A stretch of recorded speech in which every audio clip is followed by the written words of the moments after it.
Now, you all know from the death certificate that it was a penetrating gunshot wound to the head. But Attorney Sellers, what they did not know was that it was a kill shot to the back of the head. And so we're going to have Attorney Wayne Kendall go through the autopsy report for you in detail. And then we're going to have other members of the legal team talk about the relevance of how we put this puzzle together, because they won't release the video. So painstakingly, we have to keep putting the pieces of the puzzle together. Attorney Wayne Kendall. Thank you, Ben. My name is Wayne Kendall. I want to first thank the Brown family for giving me the opportunity to be here, to be a part of the legal team representing them in this investigation, and the legal part of representing them if necessary in court. Hey, just hold it. Just hold it. Yeah, we got it. Yeah. We commissioned a private individual autopsy report, postmortem report, because we don't have access to anything that's official. And what our preliminary autopsy report shows is that there were 5 penetrating bullet wounds to the body of Andrew Brown Jr. Now, consistent with what you have probably already heard, is that the first initial shots were through the front windshield of the vehicle that he was located in at the time that Hold on one second, they're trying to do surveillance on us.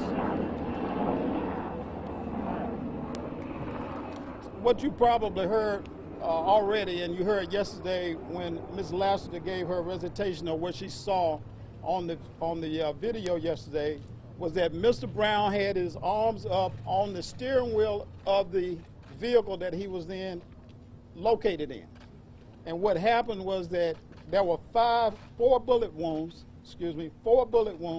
to his right arm.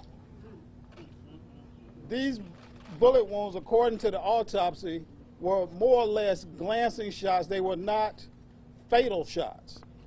So he was able to back up as these shots were coming into the vehicle. He was able to back up, turn the vehicle around, spin off across a vacant lot, and at that time, he was hit in the back of the head here, and that is the fatal bullet wound that was described in the death certificate as a penetrating bullet wound to the skull. And that was the cause of death, that was the manner of death by gunshot. So we now know, because we have not been able to get any official documentation concerning this shooting, that this in fact was a fatal wound to the back of Mr. Brown's head as he was leaving the site, trying to evade being shot at by these particular law enforcement officers, who we believe did nothing but a straight out execution by shooting him in the back of his head as he was trying to get away in a moving vehicle, which no doubt is also against police practice, to shoot into a moving vehicle to a person who posed no threat whatsoever to the officers then and there on the scene. So in summary, his death was caused by these officers with a bullet wound to the back of his head that caused him to lose control of that vehicle and crash into a tree. And I think once the video actually comes out, we're going to also find out that there were shots into that vehicle after it crashed into the tree and after he had been hit in the back of the head. The certificate also says that the time of death was within minutes after this particular gunshot wound to the back of the head. Thank you. Thank you, Attorney Kendall. As Attorney Harry Daniels comes before you, it's important to note that the gunshot wound to the head, the entrance was the back of the head, range intermediate, projectiles sequentially perforated and penetrated his skull and his brain. It's important to note that the projectile was recovered in his brain. It never exited. And the trajectory, Attorney Daniels, was from bottom to top, left to right, back to front. So it went into the base of the neck, in the bottom of the brain, the skull, and got lodged in his brain. Oh, Lord. And that was the cause of death. Attorney Harry Daniels will put this in greater context. Exactly. Execution. Execution. Let's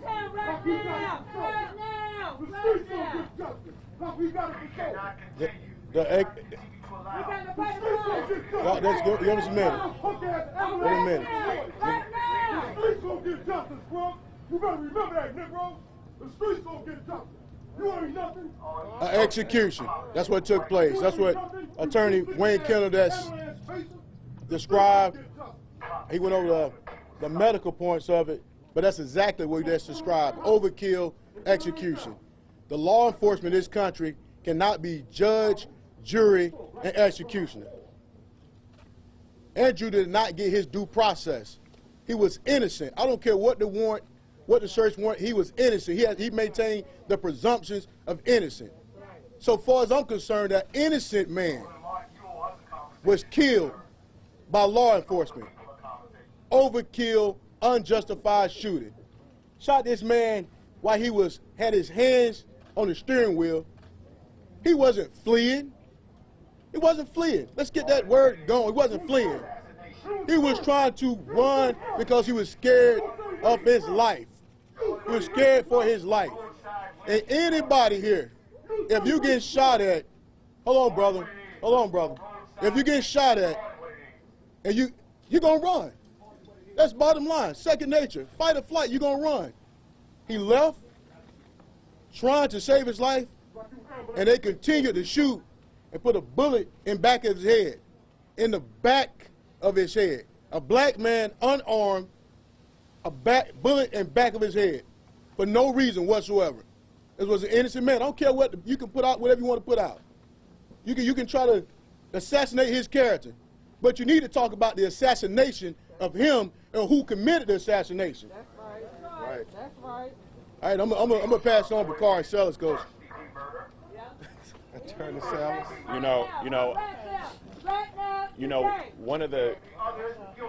One of the things that I wanted to mention today is that we have the privilege of, my brothers, this is a message for everyone watching. Hey, you don't have to like us. That's fine, but please have respect for the family. So what we're trying to say is you don't have to care for Ben or Bakari or Harry. You don't have to be Democrat or Republican. You don't have to be white or black to realize that what this family has not gotten is justice. We have an execution here in Elizabeth City. We have an execution here in Elizabeth City, and what I want people to understand while we have this execution is we demand justice from the sheriff's department. We demand justice from this district attorney. We demand justice not for anybody standing up here, but we demand justice for Andrew Brown and his family. Amen. Andrew Brown and his children. So you don't have to care or like Benjamin Crump. You don't have to like Bakari Sellers. You don't have to like Harry Daniels. You don't have to be a Democrat or a Republican to feel like injustice was done. You don't have to be black. You don't have to be white. You just have to have a beating heart or moral conscience to understand that injustice was done. So we will deal with people who may not like us. We will deal with people who may not vote like us. But at the end of the day, I do not care what you look like, who you pray to, where you walk, or how you vote. But what I do care about is the fact that an injustice was done.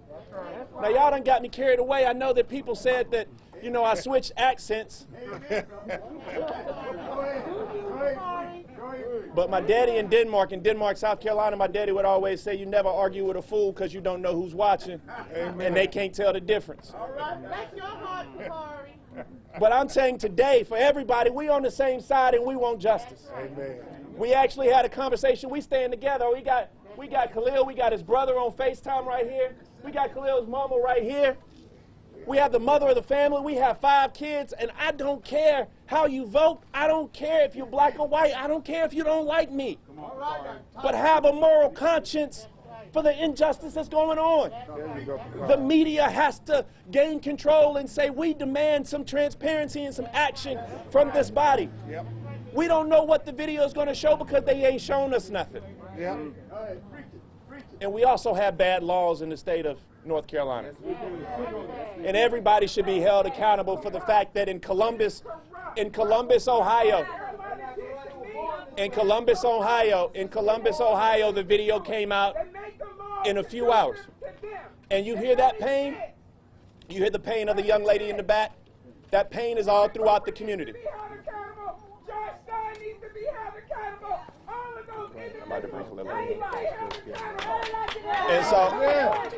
And so the last point I want to make is one of the worst questions we always get asked. My last point is this. One of the worst questions we always get asked is, can the family tell everybody to be calm and peaceful? Yeah. And people always come up to the family and put that onus on them. All right. You know, they always say, can the family have a message to people? We appreciate the people who were protesting peacefully. We appreciate that. But if we want calm, if we want justice, then that onus is not on this family. That onus is the people who are hiding the information we need to get answers. And so I know that we want to yell, I know we want to scream, but I just ask that you all take a moment and breathe and pray for Khalil. Amen. Khalil's going to come up, and Khalil is the only one that's in this audience, I do believe, that actually had to witness his father be executed. So, again, I don't care what you look like, who you vote for, or who you like or don't like up here. I understand that.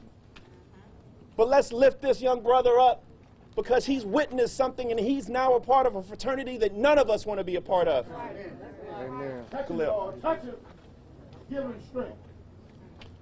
For one, it's too much violence going on.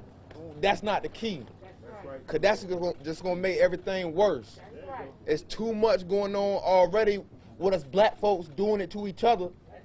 You know what I'm saying? That's not right at all. We need to focus on that if that's the case. You know what I'm saying? So violence is not the key. But to my pops, man, yesterday I said he was executed. This autopsy report showed me that was correct. Those 3 gunshots to the arm, that wasn't enough? That wasn't enough? It's obvious he was trying to get away. It's obvious. And they gonna shoot him in the back of the head. Man, that shit not right. That's not right at all, man. Not right. Like, not right. Man, stuff gotta change. It really gotta change for real. Yeah. Like.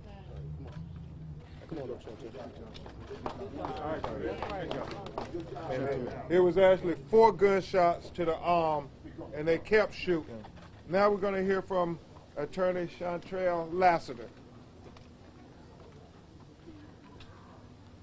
I want y'all to hear the pain in this community, the pain, the yelling that y'all hear, the agony that y'all hear. This is pain. And a lot of times pain is interpreted as rebellion or whatever people want to interpret it as. Call it what it is. It's painful. This is painful for this family. This is painful for this community. We came up here yesterday, as Khalil said, and we told you it was an execution. People were questioning, well, you know, what about this, what about that? It was an execution. It was an assassination of this unarmed black man, and that is painful. And we are tired. Mothers are tired. Sisters are tired. That's right.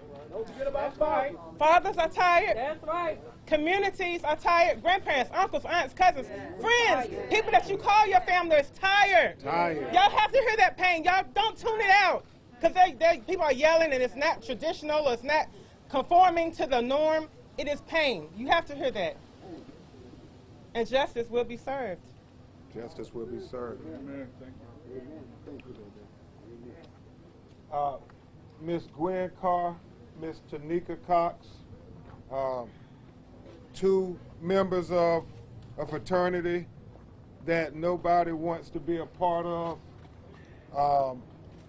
Some say it's one of the quickest growing fraternities in the black community. Having the police kill our loved ones unjustly. And so, as Attorney Lassiter talked about pain, you see the pain in real life with these mothers who will have a hole in their hearts forever because their sons didn't bury them, they buried their sons. We will start with Miss Gwen Carr, who is one of the original mothers of the movement from New York City. Her son is Eric Gardner. Good morning, everyone.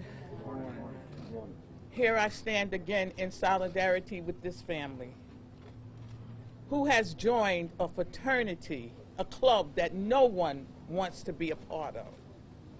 But when you do become a part of it, you don't know the pain. You don't know the strength that the family has to have in order to endure. And for Khalil to watch his father being executed, can you just imagine?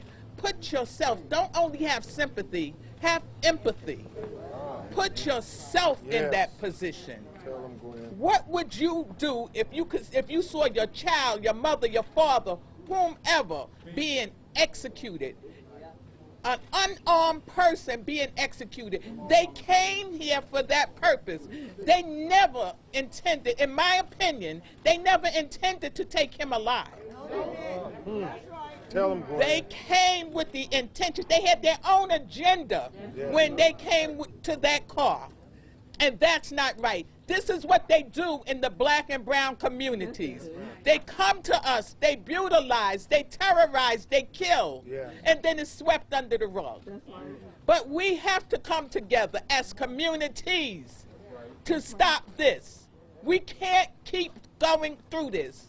My son died almost 7 years ago, and I had to watch his execution over and over again.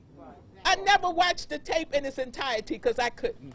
And I know it's going to be just like a lot of these family members. They're not going to be able to see that. It's horrible what they do to us. Horrible. And it has to stop. It has to stop. All black and brown men are not terrorists. They're not all guilty. Tell them. They talk about police not being all bad, so all black people are not bad. Tell them, Gwen. There's bad in every community, in every race and creed. We have bad people. Amen. Just watch Scary People. Y'all watch that on TV, and it's not all us. That's right. But you know, I just want y'all to embrace this family. I want y'all to give this family justice. I want the media to record this for what it is, because it is what it is, an execution.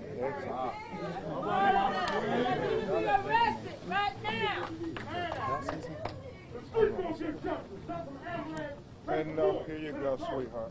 I'm Tanika. This is Tanika Cox, the mother of Fred Cox Jr. Many of you don't know her story, but it needs to know. Her son mattered. My son, we're from High Point, North Carolina. My son was murdered, executed in a church on November 8th by a plainclothes detective.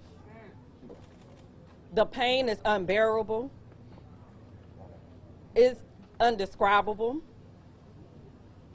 And my heart goes out to Khalil. I can't imagine his pain seeing his father slaughtered like a pig. They killed him. He is a murderer. They're trying to make it common to kill, for the cops to kill people of our skin tone. We gotta stop it. They gotta be held accountable with killing us. It's not normal. And we need to start right now by putting them behind bars. Because had it been the other way around and his daddy killed them, he would never walk these streets again. Amen. So we got to hold them at the same level as we hold our black and brown boys. Amen. They need to be locked up right now. Yesterday, last week, November 8th, he should have been locked up. But I still don't know who this man is that murdered my son in a church. Justice for your daddy, baby. I'm standing with you 100%. Say his name, Fred Cox. Fred Cox. Say his name, Andrew Brown. Andrew Brown. Say his name, Fred Cox. Fred Cox. Say his name, Andrew Brown. Andrew Brown. Okay. Very briefly, we will hear from Oscar and Kirsten Ford. Then we gotta get the question. Y'all go pass that out. Look, I'm no politician, I'm no activist. I'm just a person that grew up in the hood, that always everybody know me for the truth. And I just want to say one thing to all the cops across America. If we running away from y'all, Come on now. Tell them, Arthur. why do y'all feel the need to use a bullet to stop us from running? This ain't when we was kids and we playing cops and robbers. To me, y'all make me feel like y'all still playing that game. That if they get in the way, they can't get away. But y'all use a bullet, which is fatal, that we can't come back from. Yep. I don't understand that. They asked this man to comply. He complied and he died. If we complied, why do we die? Kirsten Ford. No justice. No peace. No justice. No peace. No justice. No peace. What do we want? Justice. What do we want? Justice. What do we want? Justice. When do we want it? Now. When do we want it? Now. When do we want it? Now. My name is the Reverend Kirsten John Foy, and I've traveled down here with Gwen Carr, and I have observed the disrespect that the city of Elizabeth had displayed not only to this family, to this community, but to the lawyers, to the elected officials who represent this city. And it is high time that we elevate this conversation and ask that the Department of Justice come in and oversee how the city of Elizabeth plans to move forward. They announced yesterday the declaration of a state of emergency prior to the release of the video, which means they know the inflammatory nature of the content, and they know the community is not going to respond in a way that is manageable for them.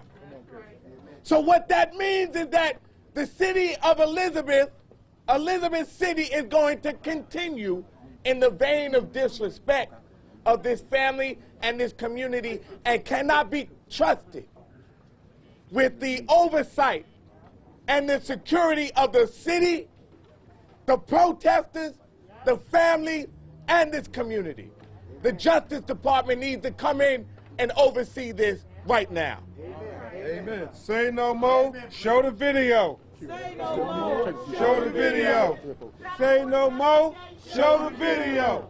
Say no more. Show the video. Say no more. Roland Martin, open for questions. Ben Crump, it has been 6 days since this shooting. Have you ever seen a situation where an official autopsy has not been released by the medical examiner, no comment from the district attorney, and no public comment even since yesterday from the sheriff and the county attorney? Repeat the question, too. Repeat the question, No, sir. you repeat Yeah, I it. want to hear it clear. Go ahead. Again, Have you ever seen a situation where 6 days after the shooting, no release of the actual autopsy from the medical examiner? That's first.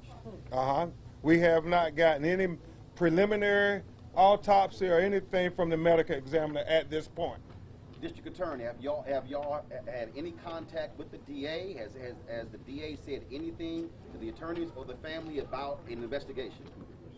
The question was, Roland asked, have the team had any contact with the district attorney?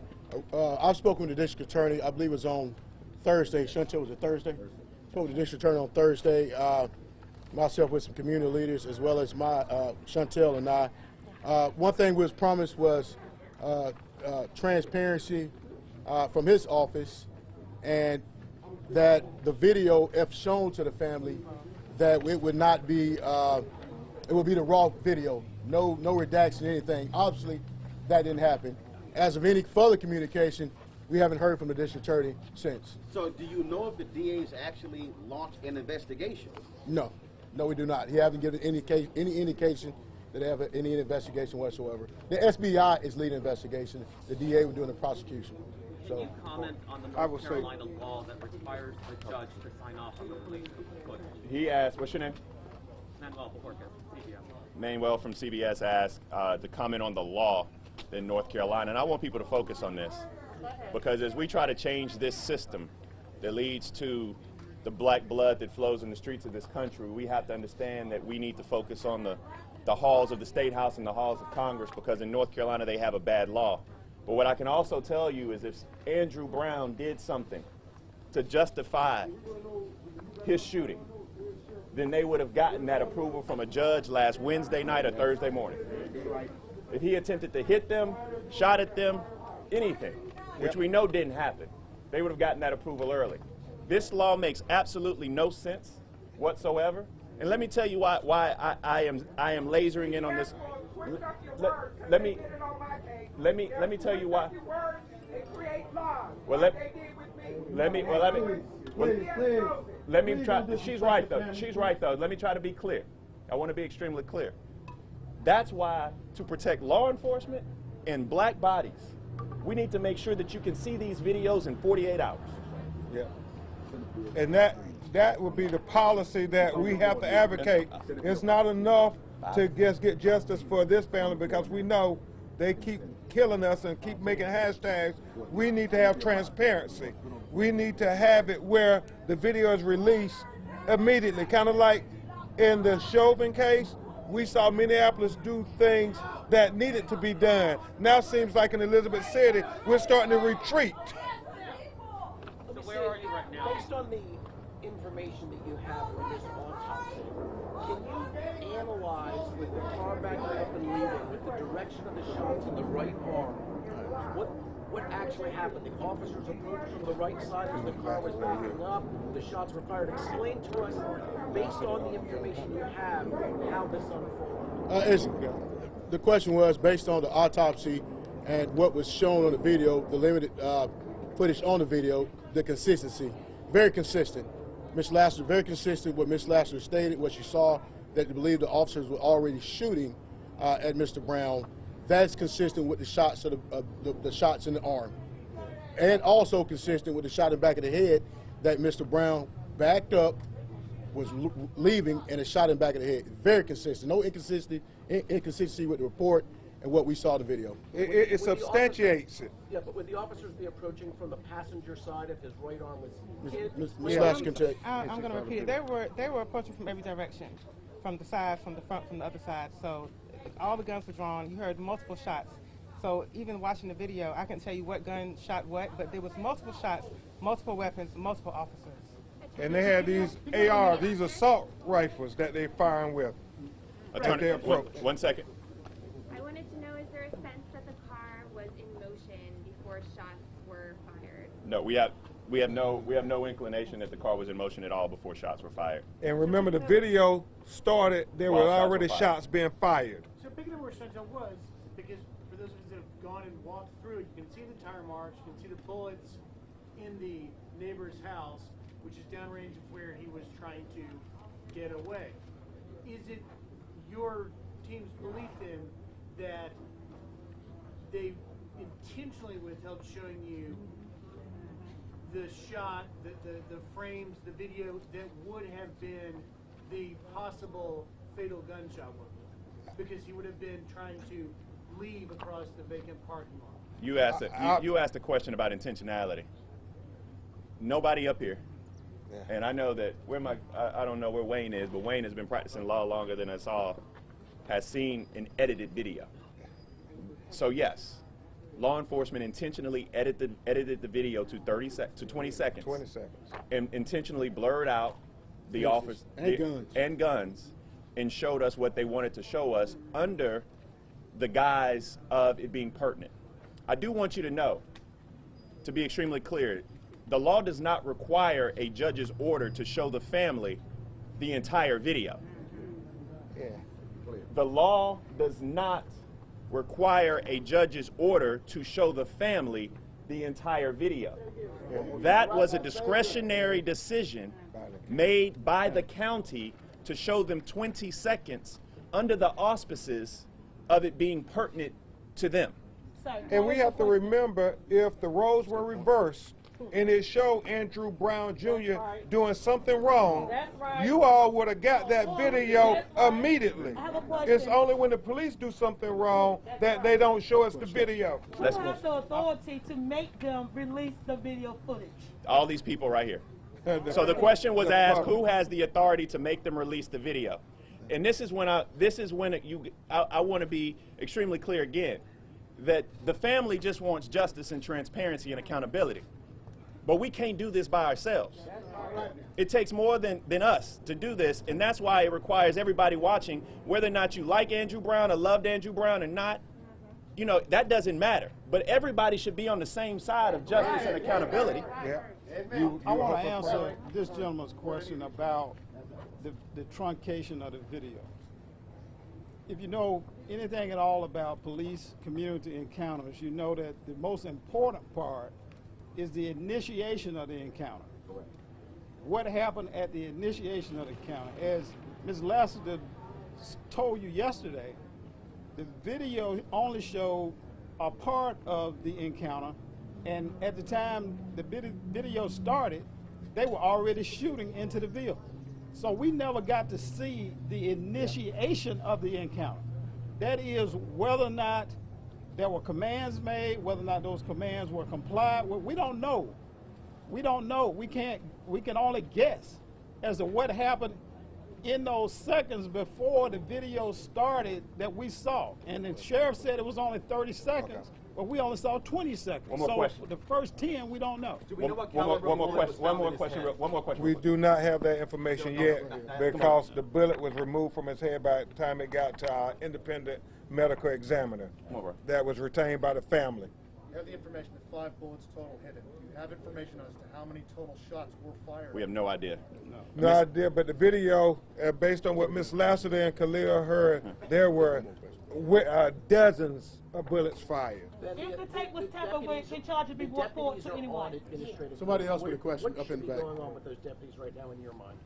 The deputies that have been placed on administrative leave is still receiving salaries. They're on a vacation for killing Andrew Brown. We have to change this policy that police officers, just like in Dante Wright's matter, they try to resign, get their full pension and retirement, and ride off into the sunset after they shoot us in the back. We cannot allow this policy to continue. One more question right here, the last one.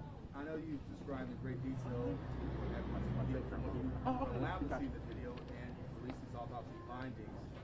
I was wondering, were you able to tell how close a range this is as far as speed when they fired these guns? They said intermediate based on our independent autopsy, but that's why we need the video to be released so we can have. Intermediate. He hasn't seen the video somewhere either. In between close and far. Yeah, he has. Yeah, he hasn't seen the video either. You know who knows it? The county sheriff's deputy.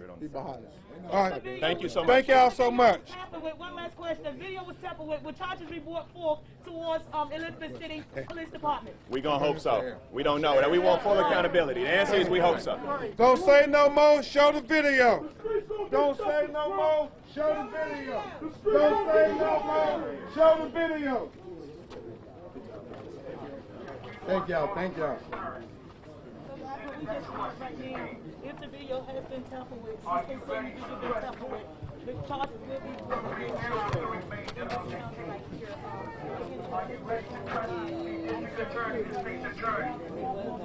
Who comes out with charges of murder, first-degree murder, against those officers who play a part. We talk about transparency, we talk about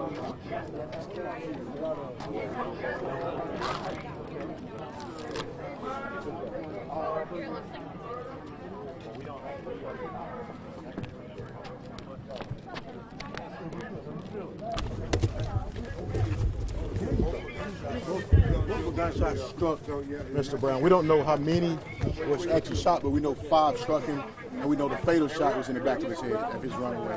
What do you attribute the 4 shots coming to the right arm? Were they firing an inordinate amount of shots from the passenger side?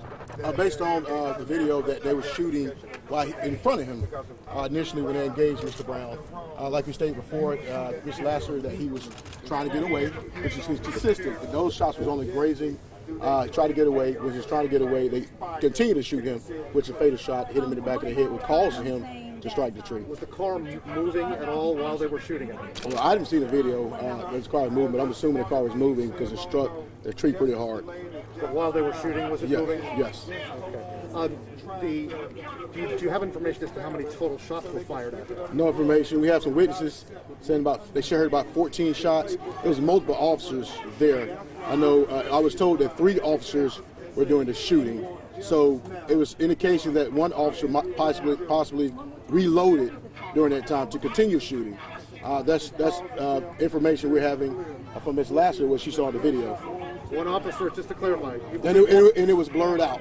You believe one officer reloaded and fired more than the first round? Yes. Based on Ms. Lasser, that they blurred out, it appears that officer's reloading another clip. One officer did? One officer. Okay. Khalil, do you want to talk to us about this autopsy? Okay. What's the next step, gentlemen? What are you going to do? You have the autopsy results. You've seen the video. We have the death certificate. We're going to make them release this video so it can be transparent. They cannot continue to try to sweep this under the rug. The whole world is watching Elizabeth City. Do you believe they're not going to release any of the video to the public? No, we believe they're going to release all the video to the public because we're going to demand it. We're going to make them release it. They don't want to release it. Had it not been for all of us standing for justice for Andrew Brown, they probably would have never released that video anytime soon. It would be reminiscent of Laquan McDonald in Chicago when the video is released a year later after everybody has forgotten about it and moved on. You said that you think that they're trying to hide something. What is it you believe they're trying to hide? The truth. We believe they're trying to hide the truth. But the truth will be revealed. A lie will not be able to stand. We know as we put this puzzle together, the independent autopsy substantiates everything that Khalil and Attorney Lassiter saw in that video. Everything's substantiated. Based on the autopsy, I mean, the death certificate said he died within minutes. Do you believe he suffered for a period of minutes, died? Yes. Yes. We believe he endured pain and suffering after they executed him here in Elizabeth City, North Carolina.